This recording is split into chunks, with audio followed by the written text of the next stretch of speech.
Hello and welcome, everyone. I'm Joe here with me, my co-host Dan. Hello and greetings. Episode 4 of the Pillars of the Earth. And, wow, Regan goes a little overkill on her husband, bleeding him out.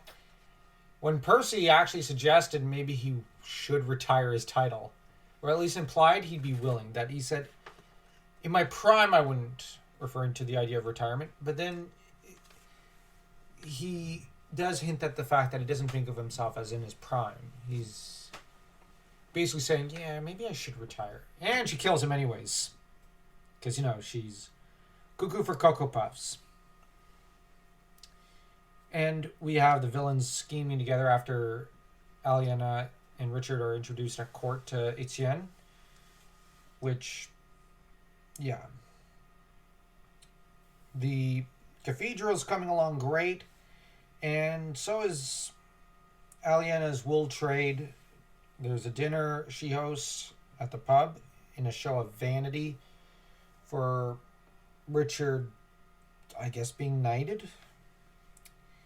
And of course, Remigius steals during this dinner the license for the market, and William seeks absolution for his part in this Waleran plan, because Waleran will burn the license in his fireplace, and William is to close the quarry. So he does, killing many of the men there.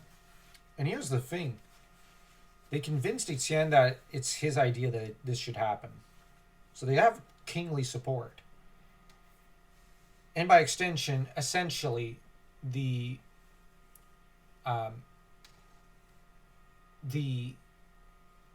indirect support of Aliena and Richard in this regard, because they are wholeheartedly in support of Etienne. And then we have Waleran and Jack Jackson having an interesting conversation about words and their value, with Waleran getting frightened because there's a statue that reminds him of Jack's dad, Jacques. And of course we have Philip, Jack, and Richard going off to Lincoln to plead with the king, who swaps clothes with Philip, goes in front of the castle, study the castle's defenses, and to try to get Philip killed. This fails because Jack knocks Philip out of the way, but Etienne sees his hair, gets scared, and orders him to be assassinated in the chaos as he goes to confront Gloucester. In the battle that ensues, Etienne is captured and so is Gloucester. Now, historically this did happen, funny enough, with the battle in... yeah, basically the two sides captured each other's male leaders. And it was reduced to the female leaders to lead both sides. Ironically, both women being slightly more firm and cruel in some ways and cold and determined to win. Mathilde de Blois, she's not born in Blois, but she married Etienne, and Mathilde, Empress and Lady of the English. You'd think that such a situation, the logical thing to do would be a normal prisoner exchange. But then you had the l'Empresse Mathilde. Yeah. Well, yeah, and the trouble is, she was not originally going to go through with it, historically, because, well, a king for essentially an earl, it's not a fair trade. But she soon bungled things so badly in London that she had to cancel her coronation. She bungled it so badly, so incompetently, as to basically lose all confidence of her uncle in her capabilities. And David was the key factor to an extent in deciding who might be ruler, because a quiet Scotland and a quiet north of England was very crucial to both Mathilde and Etienne. So David decided, my pro bono day of the year is done. Now I'm going to go raid no matter what. And I'm going to try to take the north of England for myself. Screw helping Mathilde.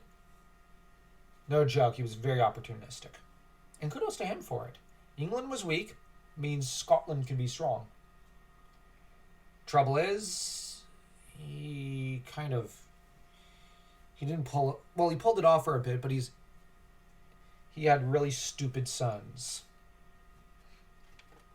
Actually, the MacAlpins were more often than not pretty incompetent. They barely held on to their crown most of the time by the skin of their teeth.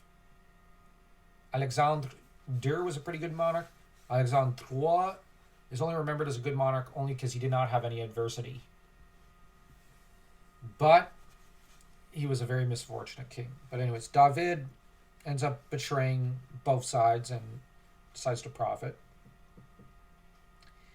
In turn, Waleran and Regan succor Matilde Emperor a little, and she ends up swearing to kill them all if they betray her because she's bungled it up, as I said, and needs to exchange the king for her brother. A really bad deal. But she extracts an oath from him, which Waleran tells him, you're going to have to swear that oath.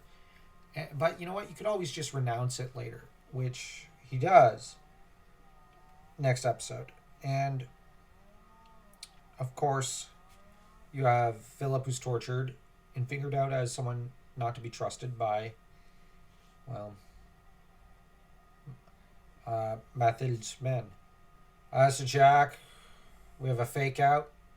Aliana starts crying. Oh no, that boy I don't even know and I really wanted to party with. Honestly, I'm kind of confused as to this relation. Like, the way they did the relationship here is a little weird. But then again, I'm not a big fan of the pairing, more because, well, I'm just not. I've read the book, and honestly, Aliana is just drama. I like her as a character. She seems like a good person. She'd be the sort of person you'd want to be friends with.